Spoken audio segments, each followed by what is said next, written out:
Yesterday, at approximately 9:50 p.m. in the 8200 block of South Drexel, our officers, 6th District TAC Team, were attempting to make an investigatory stop of a subject they believed to be armed. At that time, the subject fled. The officers gave chase on foot, and the subject was pursued into an apartment. When the officers followed into that location, they were then confronted by a second person who was in that apartment, who was armed with a rifle pointed at the officers. At some point, the officer discharged a weapon. Our officer was struck. She was then transported by assisting units to the hospital here, where she later succumbed to her wounds. Our officer was young, vibrant, and a hard worker. Prior to going out and attempting to make that stop, she had already processed 2 other guns working that day. She was a working police officer trying to keep the streets safe. And she did great work, and if you talk to anyone on her team, they will tell you how great of a worker she was. This is the risk that our officers take every single day. The 2 individuals who were in the apartment fled the apartment. They were later apprehended shortly thereafter by assisting units. At this time now, we have several individuals in custody, but one in particular who we believe was on the scene when the officers were confronted with the armed individual. At this time, our detective division is investigating, and obviously at this point, we cooperate with COPA, and this is an ongoing investigation. I want everyone to understand one thing. Our officer that we lost tonight, this happens way too often. An officer, a young officer, 36 years old, and 4 years on the job, who was working hard, working extremely hard in the 6th District to get guns off the street, to save lives.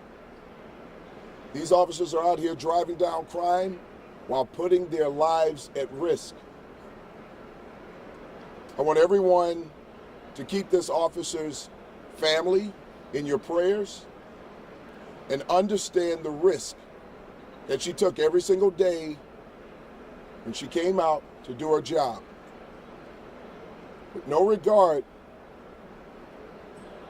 and with a clear understanding that it's always possible when you're doing this type of work that you may not return home. It's an amazing thing to do. And we have to be strong for her family. And please understand what these officers go through on a daily basis.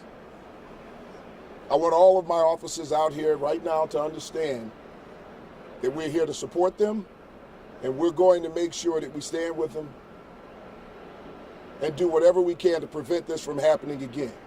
Unfortunately, we know that we face danger on a daily basis. These officers, boots on the ground, out there to keep the city safe and to protect people they've never met.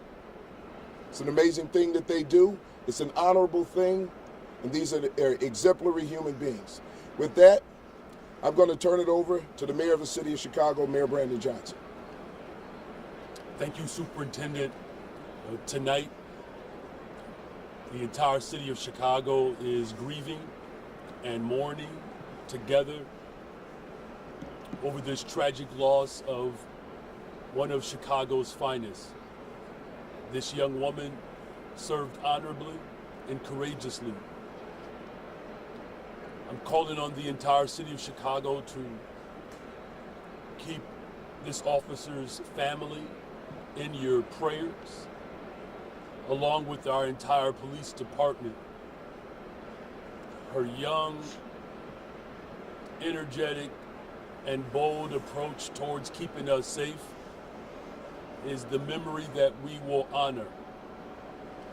And I will assure that our police department has everything that it needs in order to render justice. But as we grieve and as we mourn this tragic loss of this officer, we know that God understands our sorrows, and through him, we can gain trust and comfort in knowing that this too shall pass.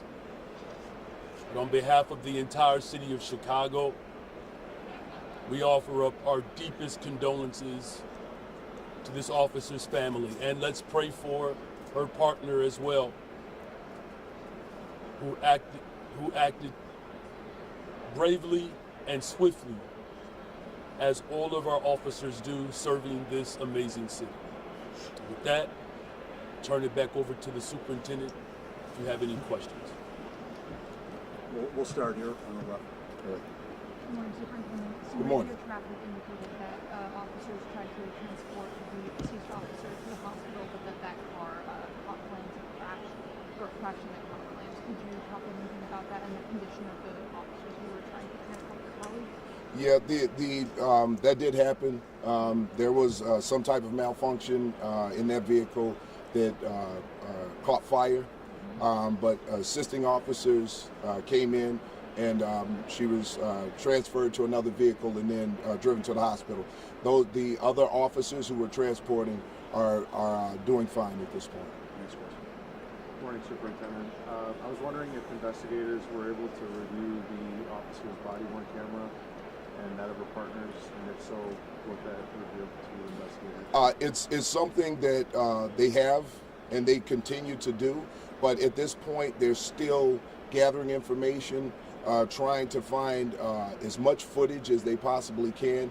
And at this time right now, the apartment, because the detectives go through the proper steps, they're getting a search warrant just to make sure that they can process that scene the best way possible. So we're not going to release any information until we have all of the evidence and we can really decipher what occurred at that scene. Next question. Superintendent Snelling, you talked about this officer's, the way she approached her job. Can you tell us anything about, personally, was she a mom? I mean, what would you want people to know about, who she was, just as the city starts to learn more about this woman who later life on the line for her community? Well, I won't get into too much, but yes, she was a mom. She was a mom. And there's nothing like walking into a room and having to deliver this type of message to her mother and her very young daughter and the rest of her family. It's a brutal thing to know that your offspring, because to a parent, no matter how old your children get, they're still always your children. And for a mother to lose her daughter like that, knowing that she was trying to do the right thing every single day, that she was protecting lives, that she was a hero, and she lost her life tragically, doing the job that she loved. And that was one of the things that her mother said. She loved her job. And the way that she worked, it was evident that she did love her job. And she wanted to make Chicago a better place. She wanted to make it safer. And we thank her for that. Trey, last question. Superintendent, for clarity about what happened once the officers got into the apartment, just to clarify, there was an exchange of gunfire, and was it one gunman, one suspect firing? We know there were two people. Were they both involved in some type of shootout, and were they at all hit by it? So here's the deal. We won't know that until the search warrant is served, and we're able to go through that apartment and collect more evidence the evidence that we collect usually tells us, and it gives us a story of what occurred in there. So until we have all of that information, we can't rely on just one source at this time. So it's still in its preliminary stages. So until we have that information, we can't really comment on that right now. Were weapons recovered? Yes, there were 3 weapons at this time. Again, a search warrant is being served so that they can be properly inventoried at this point. So the evidence and the scene has to be processed, and that's what the detective division is working on now. Thank you, Superintendent. Thank you, Mayor. Just a quick clarification. So, one officer was shot. One officer discharged their weapon during this exchange. That's correct. Okay, thank Yes. Thank you, Superintendent. Thank you. Thank you, guys. Thank you, everyone. you. Good job. We'll also issue a statement once we have more details.